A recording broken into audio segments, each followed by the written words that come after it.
Buenos días, en la presente grabación vamos a comentar un poema, un romance del romancero gitano de Federico García Lorca, que puede servir como muestra, como pauta, como ejemplo, de cómo llevar a cabo un comentario literario de un poema del siglo XX. En primer lugar leeremos la composición y a continuación llevaremos a cabo el comentario de texto siguiendo la estructura clásica. Haremos en primer lugar una introducción, después nos referiremos a la métrica, al tema, el uso de la retórica, un uso siempre justificado por el tema, y llegaremos a una conclusión. El poema El romance escogido es el segundo del romancero gitano, es el número 2, y se titula Preciosa y el aire, y dice así: Su luna de pergamino preciosa tocando viene, por un anfibio sendero de cristales y laureles. El silencio sin estrellas, huyendo del sonsonete, cae donde el mar bate y canta su noche llena de peces. En los picos de la sierra los carabineros duermen guardando las blancas torres donde viven los ingleses. Y los gitanos del agua levantan por distraerse glorietas de caracolas y ramas de pino verde. Su luna de pergamino preciosa tocando viene. Al verla se ha levantado el viento que nunca duerme. San Cristóbalón desnudo, lleno de lenguas celestes, mira a la niña tocando una dulce gaita ausente. Niña, deja que levante tu vestido para verte. Abre en mis dedos antiguos la rosa azul de tu vientre. Preciosa tira el pandero y corre sin detenerse. El viento hombrón la persigue con una espada caliente. Frunce su rumor el mar. Los olivos palidecen. Cantan las flautas de Umbría y el liso gong de la nieve.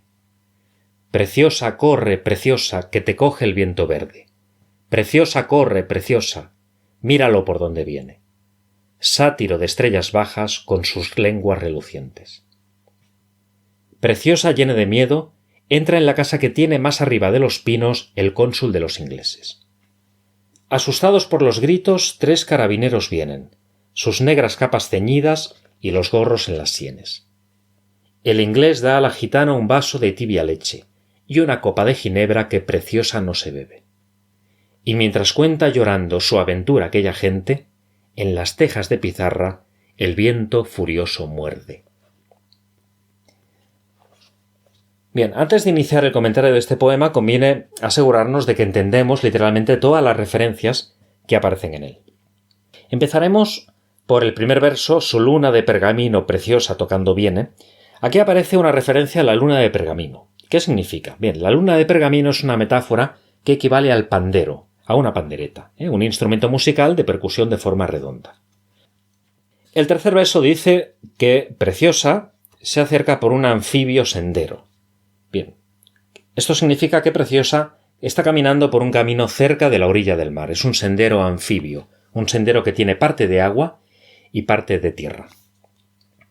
En el verso 10 se nos indica que los carabineros duermen. Los carabineros son soldados destinados en la época a perseguir a los contrabandistas. En el verso 12, y más adelante se repetirá, hay una referencia a los ingleses, al lugar, a las blancas torres donde viven los ingleses. Hay que hacer alguna referencia histórica para entender estos versos. Desde finales del siglo XIX se instalaron colonias de ingleses en Andalucía, sobre todo en Granada. En el verso 21 aparece San Cristóbalón, un San Cristóbalón desnudo que va a empezar a perseguir a Preciosa. Cristóbalón, o San Cristóbalón, es el aumentativo de San Cristóbal, un santo que, según la tradición popular, se caracterizaba por perseguir a las muchachas, por supuesto antes de convertirse al cristianismo.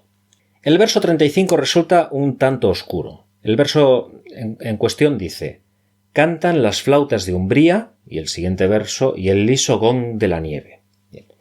Las flautas de Umbría. Empecemos explicando este concepto. Umbría es un terreno orientado al norte, es decir, donde casi siempre hay sombra. Y aquí el sonido del viento al soplar en estos terrenos. Es decir, el verso cantan las flautas de Umbría significa que suena el viento, como si fuera una flauta, procedente del norte. El siguiente verso que dice y el liso gong de la nieve, se entiende que también canta el liso gong, se explica de la siguiente forma. El gong es un instrumento de percusión de origen oriental formado por un disco que vibra al ser golpeado por una maza. El significado es el mismo que el del verso anterior. El aire, al golpear un espacio frío, un espacio umbrío, en este caso de la nieve, produce un sonido similar al del gong. En el verso 41 se menciona un sátiro de estrellas bajas. El sátiro, como es bien sabido, es un ser de la mitología griega y romana, un sátiro lascivo, campestre, con aspecto de hombre con barba, con patas, orejas de cabra y cola de caballo de chivo. Según la tradición y según la mitología, a los sátiros les gustaba danzar, beber vino, tocar la flauta y acosar y perseguir a las ninfas. Aclarado el sentido literal de algunos versos, que nos van a facilitar la comprensión del poema, procederemos al comentario. Empezaremos haciendo una breve introducción en la que contextualizaremos la composición. Este poema, Preciosa y el aire, es el segundo romance del Romancero gitano, de 1928, un libro del poeta granadino Federico García Lorca. Lorca eligió a los gitanos andaluces porque, dadas sus características, les servían para reflexionar acerca de sus obsesiones y de su visión del mundo. Históricamente, el pueblo gitano ha sido un pueblo perseguido, un pueblo que, por el hecho de ser diferente, nunca se ha adaptado a las costumbres sociales ni a las normas establecidas. Los gitanos de este modo simbolizan la libertad, lo instintivo, lo primitivo, la tradición secular. Por este motivo Lorca escoge a los personajes gitanos, porque les sirven de máscaras transparentes para vehicular su arte y transmitirnos su mensaje. ¿Y cuál es ese mensaje? Pues la visión trágica de la existencia del ser humano en la Tierra, la idea de la fatalidad, la idea de la frustración, la unión del amor y de la muerte, la imposible libertad por culpa de la presión social y por culpa de las ideas conservadoras de muchos de los miembros de la sociedad. Lorca además emplea la forma del romance porque quiere renovarlos. Los romances narrativos tradicionales son uno de los géneros o una de las formas poéticas más antiguas de la literatura española. Lo que pretende Lorca es transformar los romances narrativos en romances líricos, es decir, crear un género lírico híbrido, una mezcla entre la narración y la poesía. Un tipo de poemas que no fueran ni canción ni historia, pero que tuvieran características tanto de la canción como de la historia. Lorca eligió el romance también porque sentía que el molde del romance, es decir, su estructura métrica, la acumulación de versos octosílabos, era el que mejor se adecuaba en aquel momento de su trayectoria lírica a su personalidad. Era la composición en la que podía obtener mayores logros de una manera más natural. Si nos centramos en el poema, observamos que la joven gitana llamada Preciosa camina de forma despreocupada cerca de la orilla del mar mientras toca su pandero. El nombre de la protagonista, Preciosa, remite al personaje de Cervantes que protagoniza la novela ejemplar La gitanilla.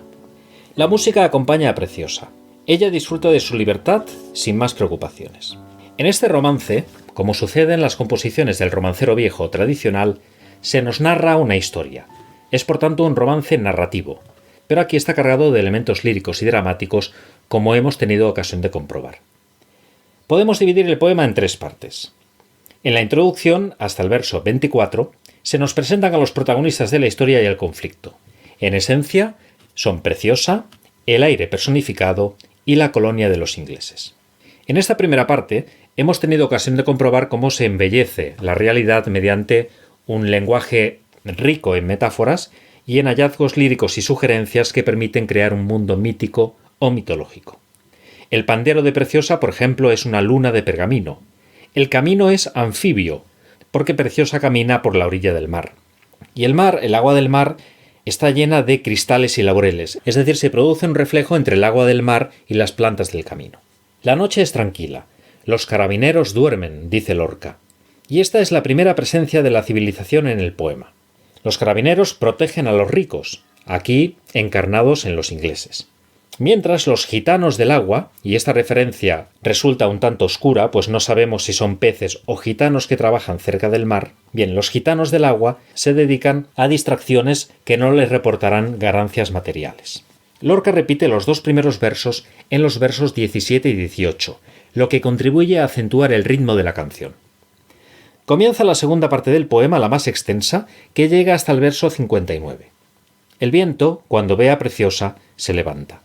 Y comienza entonces la exagerada, la hiperbólica descripción del viento, encendido de pasión.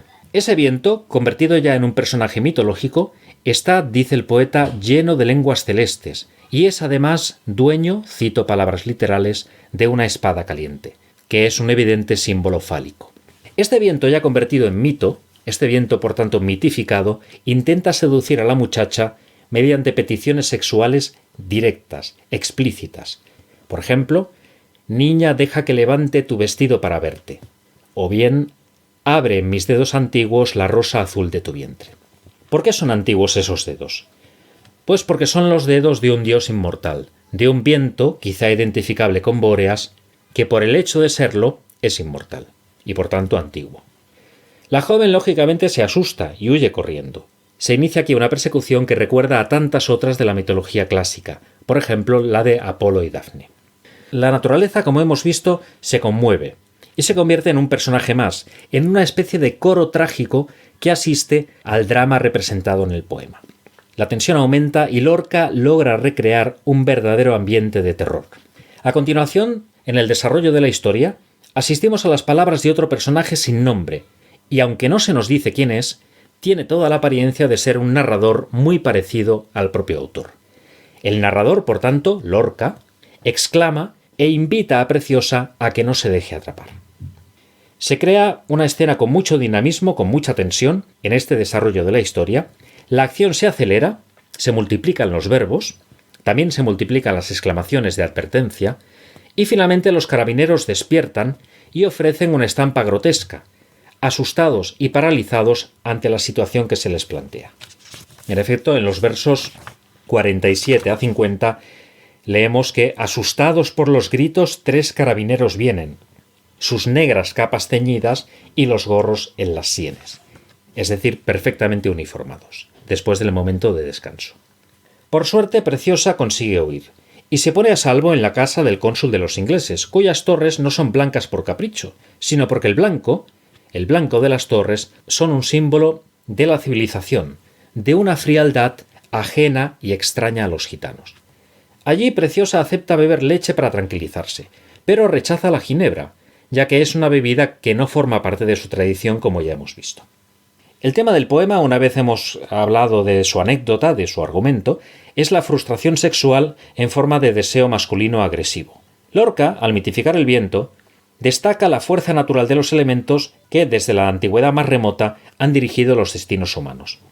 Irónicamente, esas fuerzas naturales, esta vez, no han conseguido su propósito, y en realidad la principal amenaza para Preciosa deja de ser el viento, que queda fuera de la casa, y pasa a ser el cónsul inglés, que parece querer seducir y emborrachar a Preciosa mediante su ofrecimiento de una copa de ginebra.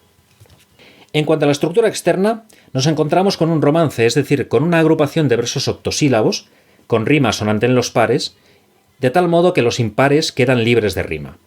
Lorca emplea en este romance la rima e, por ejemplo, viene, laureles, sonsonete, peces, etc. El poema en total tiene 58 versos, divididos en las 3 partes de las que ya hemos hablado antes. Ya hemos comentado las principales figuras retóricas mientras glosábamos, mientras comentábamos o resumíamos el contenido del poema. Por citar alguna figura retórica más, de cierta relevancia, podemos referirnos a las metáforas que se emplean para hacernos escuchar el sonido del viento furioso. El sonido del viento, en efecto, recuerda al sonido de ciertos instrumentos de viento. De ahí que el aire de este poema recuerde, cito palabras literales, a una dulce gaita ausente, un instrumento musical de viento. Ahora nos fijaremos en los versos 35 y 36, que dicen: «Cantan las flautas de Umbría y el liso gong de la nieve». En estos versos el poeta aprovecha el ambiente nocturno, el miedo que siente Preciosa, para reforzar la sensación de frío que todos sentimos cuando el viento sopla con fuerza. El viento mueve los cañaverales que se encuentran en el norte, lo cual genera sonidos similares a los de la flauta. Por otra parte, el viento, cuando golpea contra la superficie de las cosas y sobre todo cuando golpea sobre la nieve de las montañas, produce un sonido similar al de un gong, instrumento de percusión que vibra.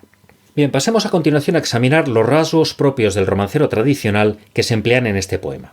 Podemos citar, por ejemplo, la repetición de versos ya comentada, de versos enteros idénticos que vuelven a reaparecer después, o, por ejemplo, podemos mencionar la figura del apóstrofe, es decir, la interpelación o la apelación directa a la protagonista. Y también encontramos algún verso suelto tomado del cante jondo, es decir, del género lírico, del género de canción típicamente popular y vinculado con el mundo gitano. Por ejemplo, el verso 40, que dice «Miradlo por dónde viene». Este es un verso típico del cante jondo. Este romance, Preciosa y el aire, como hemos comprobado, es un buen ejemplo de la intención del autor al escribir El romancero gitano. Y es también un buen ejemplo en lo que respecta a la forma, a la temática y a la técnica compositiva de este conjunto excepcional de poemas. Lorca quería que los romances fueran narrativos, pero al mismo tiempo quería renovarlos con una fuerte dosis de lirismo, es decir, quería crear un tipo de romance lírico narrativo. Lorca, para conseguirlo, embellece el marco del espacio y del tiempo, emplea numerosas metáforas típicas de la vanguardia, y de este modo consigue modernizar el antiguo género lírico del romance. Lorca era muy consciente de lo que estaba haciendo. En efecto, entre los poetas del grupo del 27, al que Lorca pertenecía, estaba de moda el retorno, el regreso y sobre todo la renovación de los géneros populares, de la lírica antigua de origen medieval popular. Por lo tanto, la forma del romance que escoge Lorca es una forma de expresión, es un vehículo, que lo relaciona con la tradición lírica española, que el autor renueva al dar más lirismo a lo escrito y mayor ambición artística. Y aquí concluye el comentario de texto, que podría servir como modelo para un comentario de un poema lírico, del segundo de los romances del romancero gitano. Gracias por llegar hasta aquí y nos vemos o nos oímos en el próximo audio.